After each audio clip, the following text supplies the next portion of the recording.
Hi friends, இன்றைக்கி வந்து நம்ம பேக் பெயினுக்கான எக்ஸசைஸ் வந்து எப்படி செய்யணுன்றது பார்க்கலாம். பேக் பெயின் வந்து பார்த்திங்கன்னா ஒரு 40 இயர்ஸ் க்ராஸ் ஆகிடுச்சுனாவே எல்லாருக்குமே நார்மலாக வந்து பேக் பெயின் வந்து வந்துட்டுருக்கு. லேடிஸாக இருக்கட்டும், ஜென்ஸாக இருக்கட்டும், எல்லாருக்குமே அந்த பேக் பெயின் வந்து நம்ம எப்படி கண்ட்ரோல் பண்ணணும் அப்படின்றது பார்த்திங்கன்னா நம்ம எக்ஸசைஸ் மூலமாக தான் நம்ம கண்ட்ரோல் பண்ணிக்கணும்.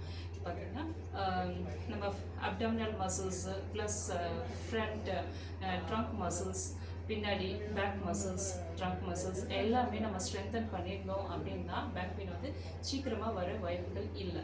ஆனால் நம்ம எந்த எக்ஸசைஸுமே செய்யாமல் நம்ம விட்டுட்டோம் அப்படின்னா பார்த்திங்கன்னா மசில் ஸ்ட்ரென்த் வந்து கம்மியாகிட்டே இருக்க டீஜெனரேஷன்ஸ் வந்து ஜாஸ்தி ஆகிட்டே இருக்கும். ஸோ டீஜெனரேஷன்ஸ் அப்படின்றது பார்த்திங்கன்னா எலும்பு தேய்மானங்கள் வந்து ஏற்பட காரணமாக இருக்கும்.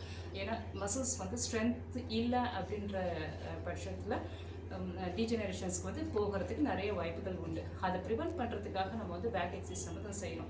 இன்றைக்கி வந்து ஒரு 3 எக்ஸசைஸ் மட்டும், ஒரு சிம்பிளான வீட்டில் இருந்து நீங்கள் வந்து செய்யக்கூடிய ஒரு சிம்பிளான ஒரு 3 எக்ஸசைஸ் மட்டும் இன்றைக்கி நான் சொல்லித்தரேன். இன்னும் நிறைய வீடியோஸ் போக நிறையா எக்ஸசைஸ் வந்து நான் நிறைய செஞ்சு காட்டுறேன். இன்றைக்கி வந்து பார்த்திங்கன்னா ஸ்பைனல் ஃப்ளெக்ஷன் எக்ஸசைஸ் அப்படின்னு சொல்கிறது. பேக் மசில்ஸ் வந்து ஃப்ரண்ட்டில் உள்ள மசில்ஸ் வந்து நம்ம எப்படி ஸ்ட்ரென்த் பண்ணிக்கணும் அப்படின்றத பார்க்கலாம். நெக்ஸ்ட் வீடியோவில் நம்ம பார்க்குறப்போ பேக் மசில்ஸு பின்னாடி இருக்கிற மசில்ஸ் வந்து நான் எப்படி ஸ்ட்ரென்தன் பண்ணுறது நெக்ஸ்ட் வீடியோவில் பார்க்கலாம். நான் ஏற்கனவே வீடியோஸ் போட்டுட்டு தான் இருக்கேன். இதை எவ்வளோ பேர் சப்ஸ்கிரைப் பண்ணியிருக்கீங்கன்னு எனக்கு தெரியல. நீங்கள் பார்த்து நீங்கள் லைக் பண்ணிவிட்டு சப்ஸ்கிரைப் கொடுங்க. சேனல் வந்து நிறைய பேருக்கு ஷேர் பண்ணுங்கள், நிறைய மோட்டிவேட் பண்ணுங்கள். ஃப்ரெண்ட்ஸ் சர்க்கிளில் நல்லா என்கரேஜ் பண்ணிட்டு இருந்தீங்கன்னா அவங்களும் கூட நம்ம செய்கிறதுக்கு அவங்களோட ஹெல்தி லைஃப்க்கு நிறைய நம்மளும் வந்து ஒரு இம்பார்ட்டன்ஸ் கொடுத்து அவங்களுக்கும் எஜுகேட் பண்ணலாம் இந்த எக்ஸசைஸ் மூலமாக. இப்போ வந்து ஃபர்ஸ்ட் எக்ஸசைஸ் வந்து பார்த்திங்கன்னா நேராக வந்து படுத்துக்கலாம். ஸோ ஃபஸ்ட்டு வந்து பார்த்திங்கன்னா படுத்துக்கிட்டு தலைக்கடியில் கை வச்சுக்கோங்க. தலைக்கடியில் கை வச்சுட்டு கால் மடித்து படுத்துக்கணும். ஹெட்டும் கையும் சேர்த்து மேலே தூக்கிட்டு 10 செகண்ட்ஸ் அப்படியே ஹோல்ட் பண்ணிக்கோங்க. 1 2 3 4 5 6 7 8 9 10 விட்டுருங்க.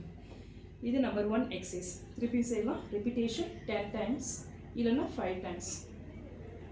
1 2 3 4 5 6 7 8 9 10 விட்டுருங்க. நம்பர் 2 எக்ஸசைஸ் வந்து ஒரு கால் நீட்டிக்கோங்க, ஒரு கால் மடிச்சுக்கோங்க, நல்ல செஸ்ட் லெவலுக்கு கொண்டு வாங்க. ஹெட் வந்து லிஃப்ட் பண்ணிக்கோங்க. நீ டுவர்ட்ஸ் நீ வந்து கொண்டு போயிடணும். 10 செகண்ட்ஸ் ஹோல்ட் பண்ணிக்கோங்க. இப்போ அடுத்த லெக்.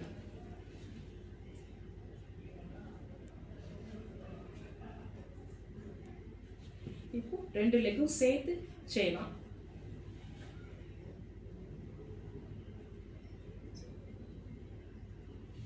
இந்த எக்ஸசைஸ் நீங்கள் செய்கிறதுக்கு முன்னாடி பார்த்தீங்கன்னா ப்ரீத் வந்து இன் பண்ணிக்கணும். நல்ல ப்ரீத் மேலே எடுத்துகிட்டு ஹோல்ட் பண்ணிக்கோங்க.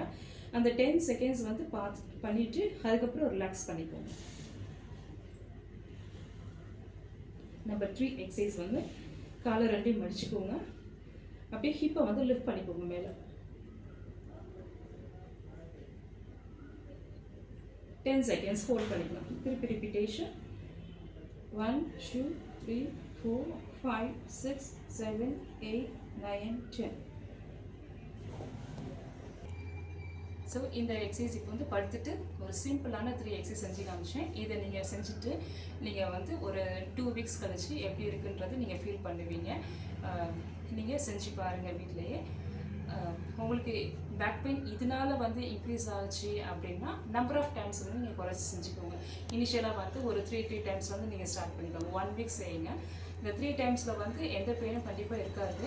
Morning and evening twice a day 3 times each exercise பண்ணிக்கோங்க. ஃபாலோயிங் வீக் வந்து பார்த்திங்கன்னா 5 டைம்ஸ் கூட நீங்கள் ப்ரோக்ரெஷனாக பண்ண ஆரம்பிக்கலாம். இதை ட்ரை பண்ணிங்க. உங்களுக்கு எப்படி இருக்குன்றது ஃபீட்பேக்கில் நீங்கள் பண்ணுங்கள். சப்ஸ்கிரைப் பண்ணுங்கள், மறந்துடாதீங்க. தேங்க்யூ.